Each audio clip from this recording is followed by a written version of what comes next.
Hello, Henry from Belgium here. Today, an extra episode in the series Pieces with a Past. Not an in-depth review of a single set this time, but something at least as fascinating. I'm showing you a piece of Lego history through a discovery I recently made in an attic. There's a lot of variety in the parts, but these large base plates immediately stand out.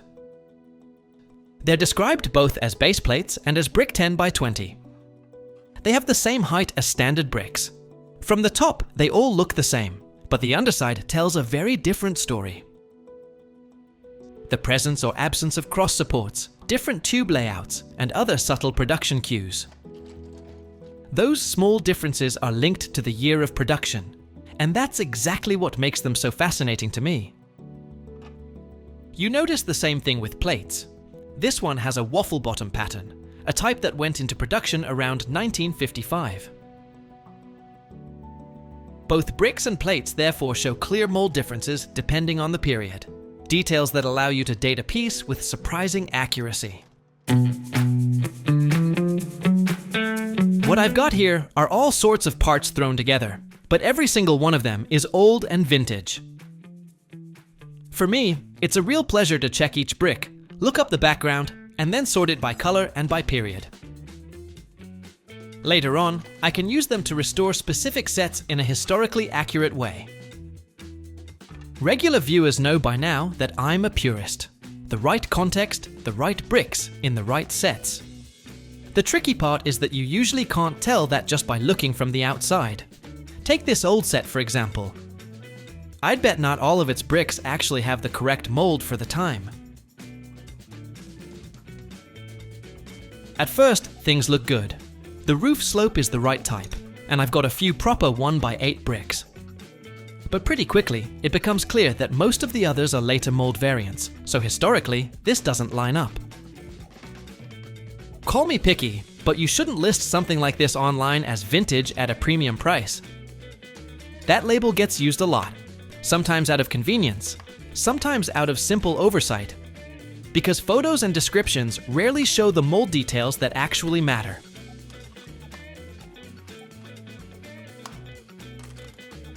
The good news is that I do have a nice floor plate here, a garage door I hadn't come across before, and even a brick with the printed word garage. With a bit of luck, more pieces from the same period will turn up once everything is properly sorted. This figure is clearly from the DUPLO range. Not something I usually collect, but I have to say, I really like this specific one. This type was only produced for a short time, from 1977 to 1981, and it appears in just 3 sets. At first glance you might think it's a policeman, but it's actually meant to be a taxi driver wearing a police-style hat. I'll definitely keep it, and it will get a nice spot in my separate display of minifigures and collectibles. In this particular box, I will find plenty of other nice things. But what looks like an ordinary storage box is actually a collector's item in its own right. Starting in 1972, you could buy this empty box directly in stores. It's made of hard plastic and has the Lego logo printed on both sides. Depending on the condition, these boxes usually start around €10, and very nice examples like this one can go for more.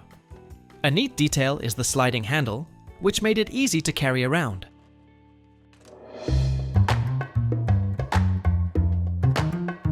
Now the real sorting begins. To many people this might look boring, but for me it's one of the most enjoyable parts. Letting each brick pass through my hands, checking carefully, comparing, and making little piles by color and by type. It almost feels like archaeology. Every piece tells its own story, and together they paint a picture of a certain time. As I sort, I notice a mix of different periods. Older elements from the 1950s and 60s sit right alongside bricks and pieces from the 70s and early 80s. And that's what makes it exciting. You never know what might still be hiding in here.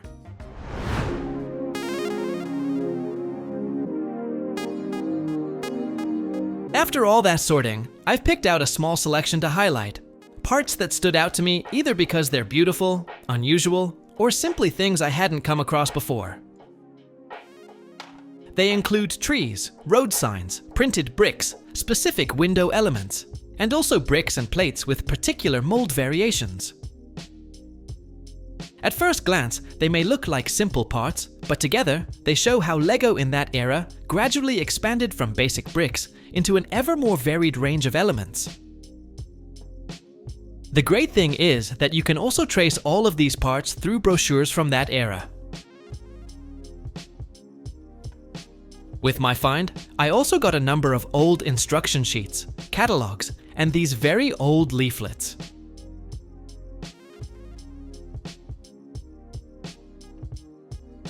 They give a wonderful picture of how LEGO presented itself at the time, and the nice thing is that the set numbers, or part numbers, are often printed right alongside.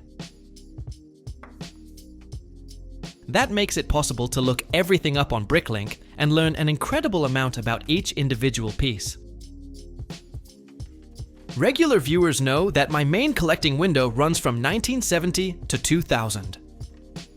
But leafing through these brochures, I have to admit, the earlier period intrigues and fascinates me as well.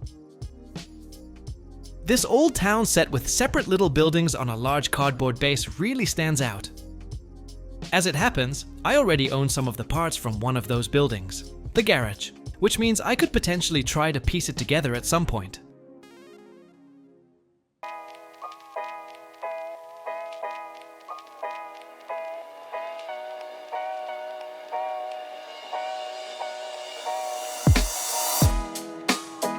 Here are a few close-ups. A nice batch of trees, road signs and flags, some printed bricks, plus this base and the garage unit with doors in different colors. All very typical for the time. I'm not actively hunting for these very early sets, but if I come across them on one of my treasure hunts for a fair price, I won't leave them behind. Of course, you can find a lot from this period online, often at hefty prices, but that's not how I buy. I love searching flea markets, digging through attics and visiting fairs. Piece by piece I build up my collection, gradually finding the parts I need and bringing them together into historically accurate sets. That process gives me far more satisfaction than simply buying everything online in one go. So all of these parts I'll sort in even more detail, match them to the correct sets and store them neatly in boxes. That way they'll be ready for the day I might need them to build a full set again. Historically accurate, authentic, and exactly as it was meant to be.